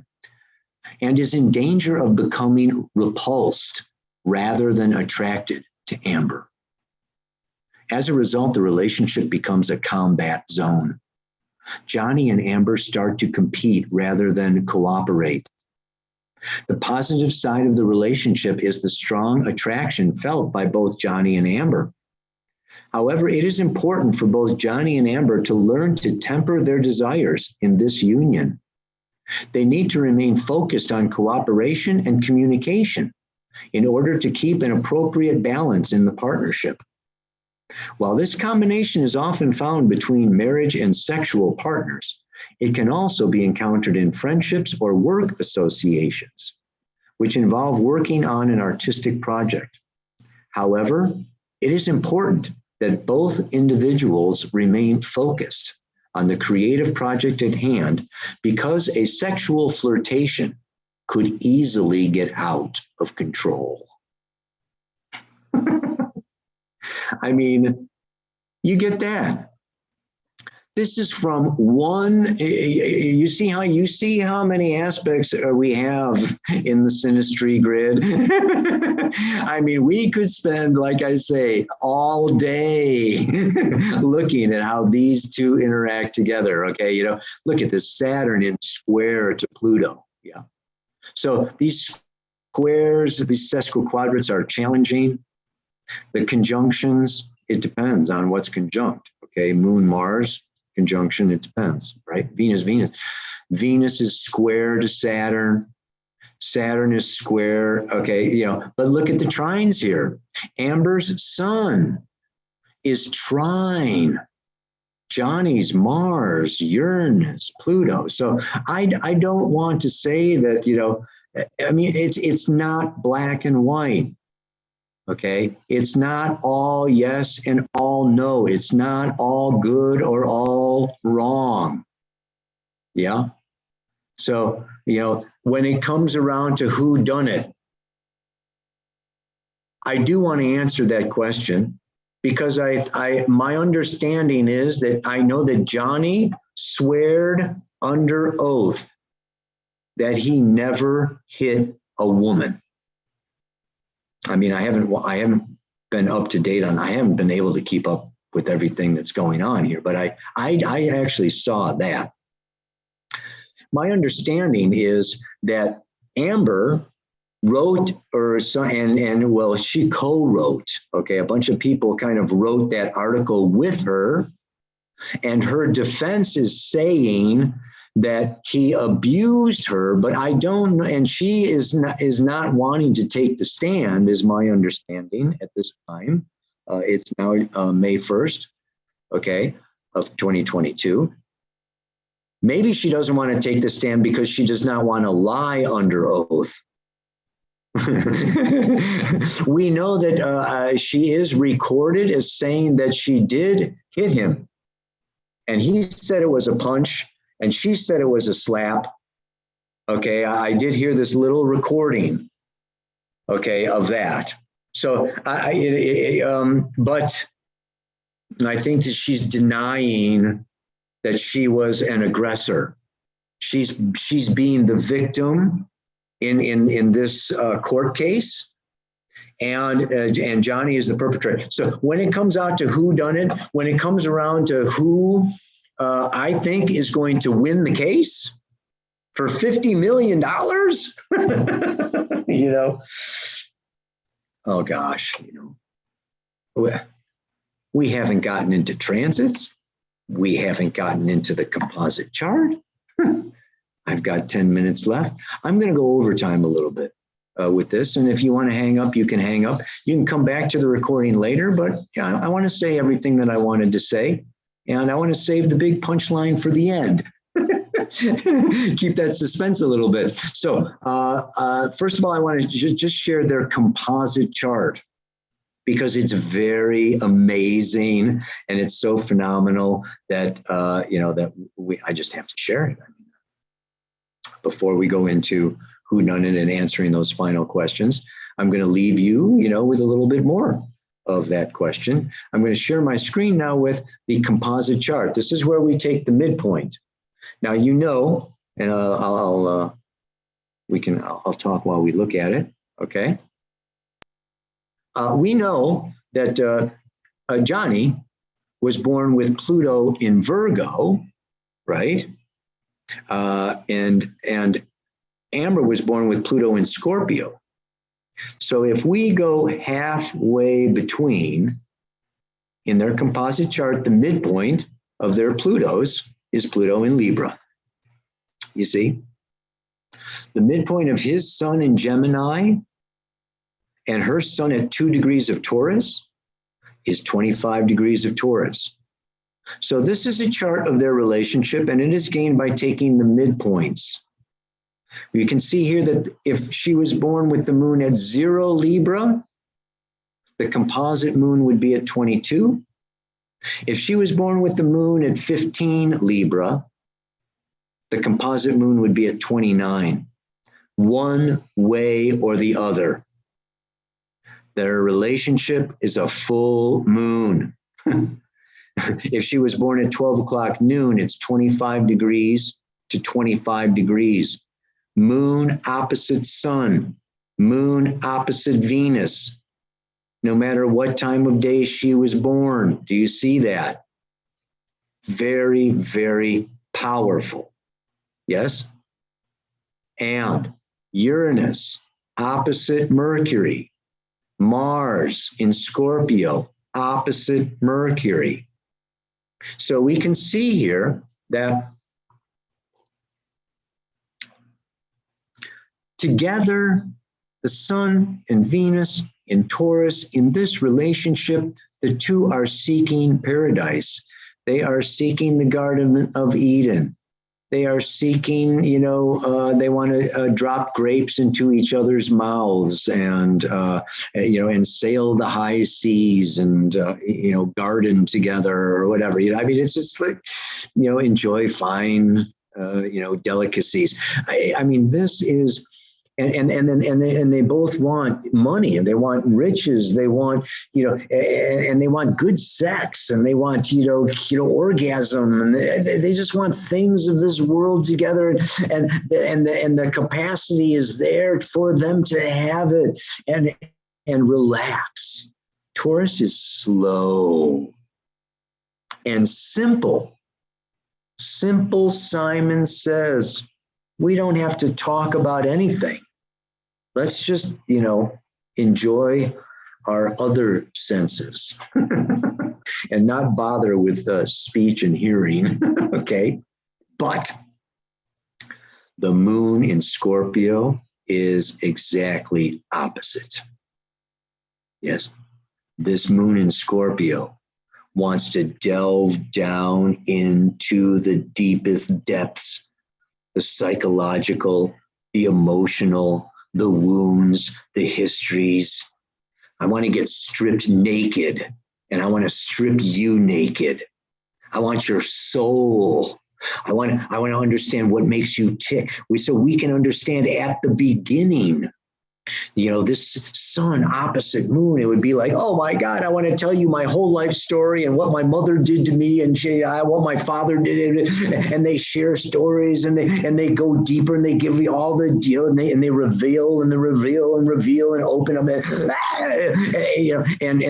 and then, oh my God, what did I do? Why did I say that? Did I say it? I mean, so this moon wants to really go deep, but the Taurus wants to maintain my own place and my own self. So there is this tension right off the bat between being simple and being intense and deep, from being just physical to I want your soul and everything. I want to know everything, be everything, and I want to be everything to you, and I want to own you and possess you, and you can't live without me, and I can't live without you, and we're going to either heaven together or we're going to hell together. I mean, you can just oh my God, whoa. And then we can see the past life, right? Pluto in Libra. And the evolution of this, of this couple, right? Is to, come out of, any forms of codependency and come into independence. And here's the real kickbuster: the south node of the moon, conjunct Neptune. Illusions. Maybe some lies or some deceit or some secrets. And this has to do with belief systems. I mean, Sagittarius is truth and honesty. And how do you find truth and honesty? But through dishonesty and what's not truth. Sagittarius, Gemini axis, this is the truth axis, and they're always, either exaggerating or, one thing one day, next thing, this whole axis, Gemini is also, also accused of the forked tongue. But anyway, this is past lifetimes where, no, we can say that, they were not honest, whether it was with themselves, with their parents in the church, with society, with each other. But we know there was confusion, illusions, fantasies. So, when they come together with a whole Grimm's book of fairy tales. It's like, okay, whoa, you're, you're Little Red Riding Hood, and I'm the Big Bad Wolf, and let's play that out. Whatever. Oh God.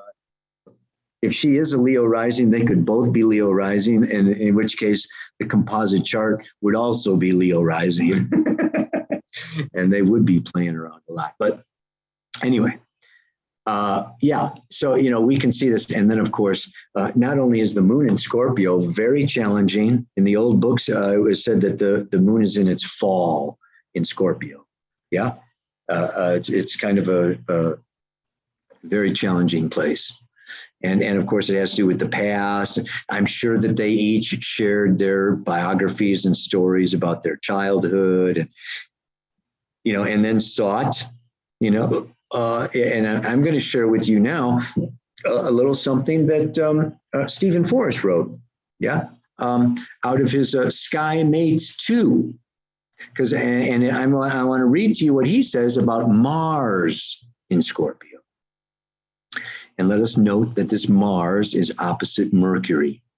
This is arguing, fighting, right? Verbal debates and verbal, and Taurus is this, stubborn bull. I am not changing my mind, and I am, and the south node of the moon is I'm right and you're wrong.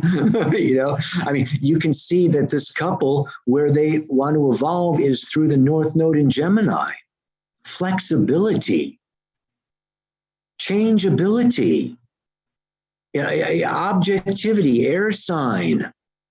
Coming out of this earth and water, and it's just like, like intense, and one or the. So the evolution here comes, through coming out of illusions and lies and deceptions and fantasies and drugs and alcohol, and coming down into, let's sit on the couch and talk about this. Let's go to counseling. Let's go to therapy. Let's become more objective. So, we can see there's like so much to be gained through this. And it's very good because in Stephen Forrest's book, he actually does a very good job of speaking to, we don't only evolve through the Pluto polarity point and the Venus and the north node of the moon, which is the polarity of the south node of the moon. But we also evolve through the polarity point of Mars and Venus. Did you know that? Venus in Taurus is very home, and I'll take care of myself and be self-sufficient. In my past lifetimes, I took care of myself, and I can be, very much in myself. And the evolution is also then through Venus in Scorpio. So we want to take Venus and Mars and say, Venus and Mars in your chart is where you are, and you can grow through the polarity.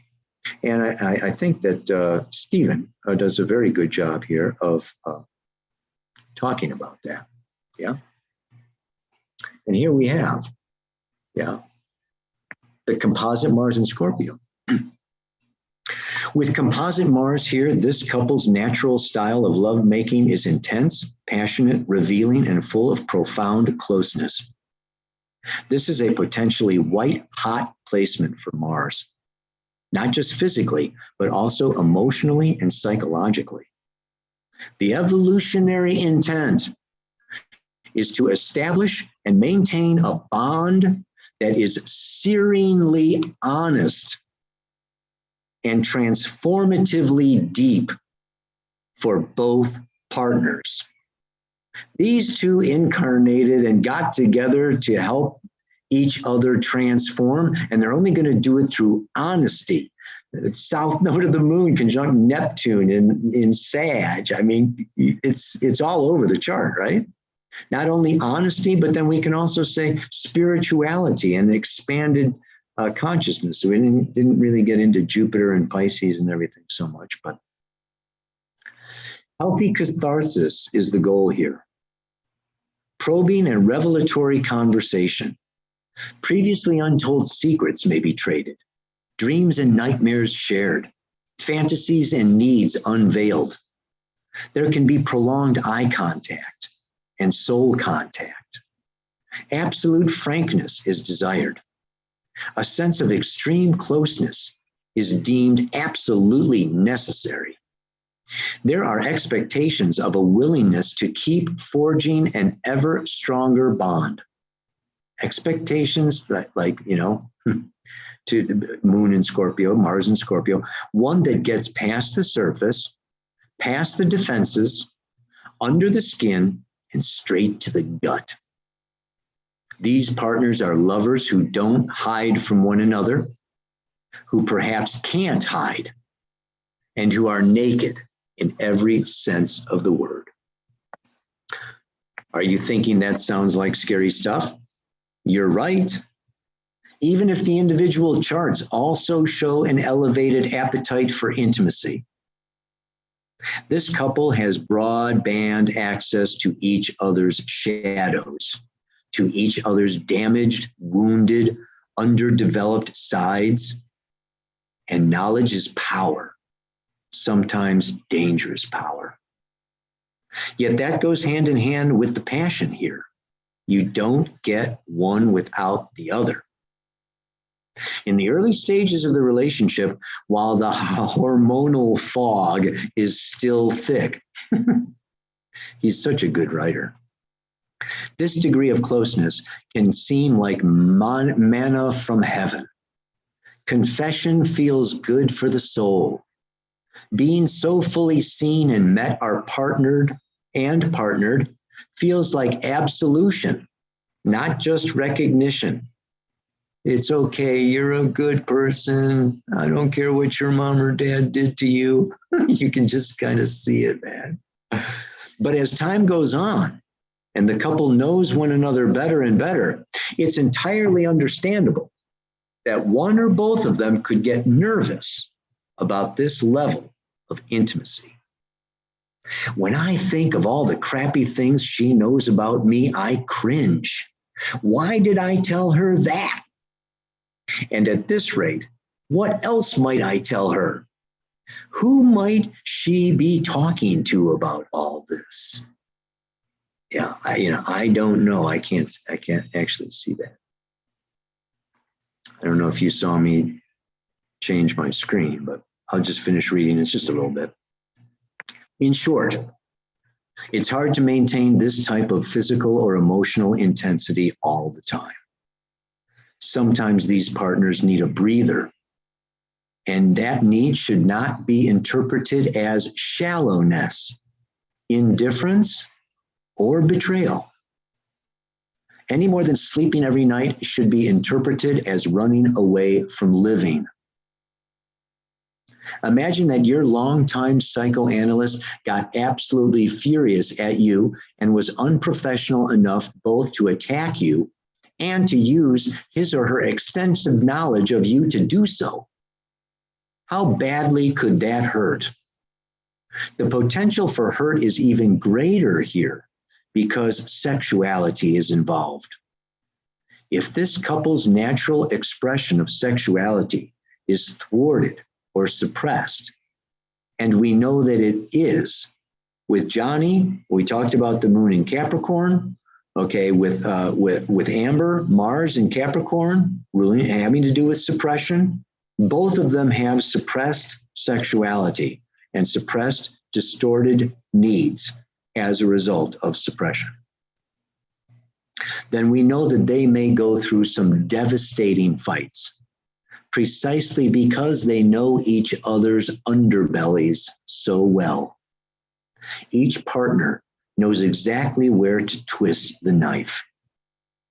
They should refrain from using their mental maps of each other's weak spots as weapons. They should respect the seal of the emotional confessional that their relationship promotes and not betray each other's secrets or confidences.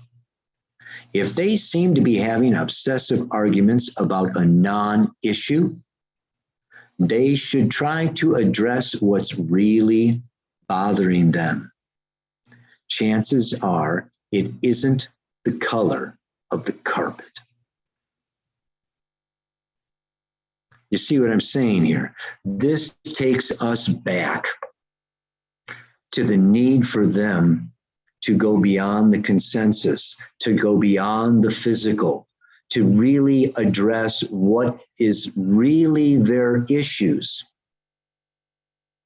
That they are hurt, that they are wounded, that they have lost faith, that they don't know what to believe in or who to believe, or, but I could see them actually fighting over mundane, you look ugly, or, you said the wrong thing, or you embarrassed me, or and not really doing Scorpio, that Mars, not really taking it to the deepest level where evolution could occur. The fact that they're fighting it out in the courtroom, in public, is so disgusting and so superficial. I am sure that they are still, neither one of them, addressing the deepest root issues of what brought them together, why they couldn't stay together, they are missing huge opportunities of evolving. And instead, they're going after the money, or they're going after the fame, or they're going after, even getting more attention through the whole thing. In some ways, they're both winning, but they're both losing. They're both winning in one way. They're getting a lot of attention, and they're both losing in another way. I don't see them as evolving. I don't see them as growing on a soul level through any of this. Now, the grand finale, the punchline. Who's going to win the case? Well, I haven't read the case. My only understanding, I'm sure they filed a particular, but it is him going after her for defamation, that her writing in the Post and what she put forward, was false and destroyed his reputation. So far as of May 1st, the defense, he is the offense or whatever. The defense has not presented their case. So I have only heard, and most of us have only heard, Johnny talking and Johnny's lawyers, and there's been some cross examinations and things like that, but we have not really, she has not really come up with all of what she's got to come up with. So right now, as far as I'm concerned, the public opinion polls are moving more in the way of Johnny, because he's presented his case, and and he's whatever, he's a darling, or whatever, and he was a victim of his mother, and he's a victim of her, and blah blah blah blah blah blah. When she comes forward, when we look at his chart, I have to say, when I see a Mars, Uranus, Pluto conjunction, and a moon in Capricorn, I have a very hard time believing that he has never hit a woman. I actually have to, with that kind of a configuration, is too, yes, the moon in Capricorn has a lot of self-control and a lot of self-discipline. I'm sure he did not hit her as much as he wanted. But I would doubt very much that he ever and never in their whole time together, so I would say that I think he's actually going to lose the case. He may not lose in public opinion, but I think that when she presents her case, and we've seen pictures of her with, a bloody lip and a black eye or whatever. I mean, we've seen scrap. I mean, when she presents her case, I don't think that he has enough evidence to, unequivocally prove that she made it up.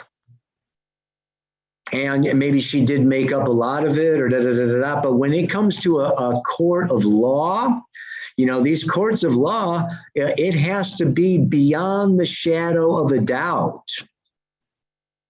And I don't think that he can do it as beyond the shadow of a doubt. And I have to close, but I can't help myself, man. I got to share my screen just a little bit more because we just have to look at the frickin' transits. The frickin' transits, you guys. I mean, Johnny is going through his Saturn return. Hello. Johnny, with the solar eclipse here, let's look at that. Look at this. Look at this. He was born with Saturn square Venus, 23 to 26. Now Saturn, when he was 28, 29, Saturn made its first round. And now Saturn is around on its second round. Okay, so that Saturn is, boundaries, laws, rules. It's in his seventh house of other people having, the boundaries and the laws and the rules. Venus is even money. Saturn square Venus is not a time to win $50 million. Now, the interesting thing is she's also got Saturn square Venus. It's like they both have Saturn square Venus. Who knows? Maybe the court could come up and say, you know what? Neither one of you owes either one anything. I don't know if that's possible, but they could both lose.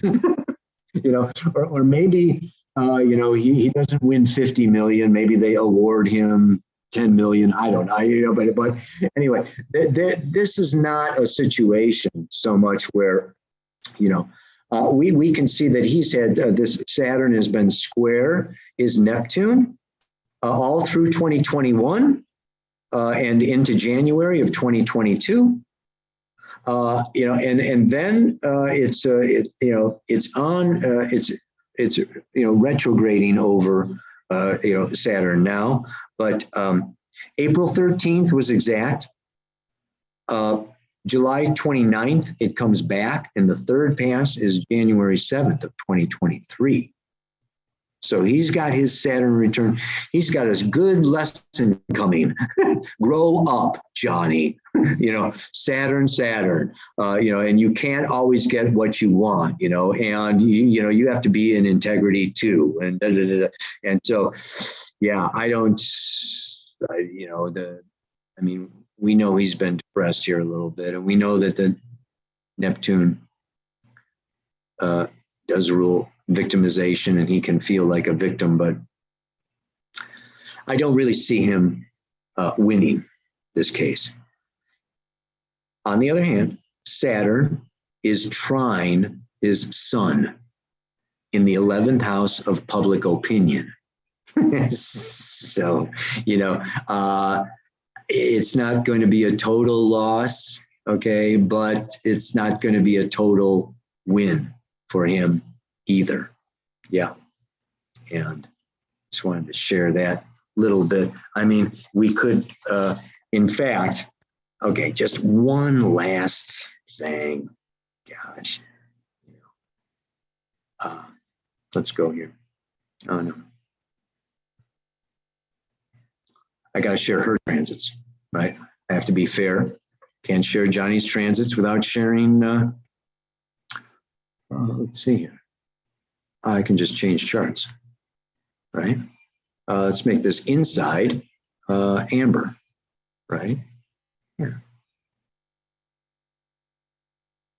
The interesting thing that we see with amber here is what?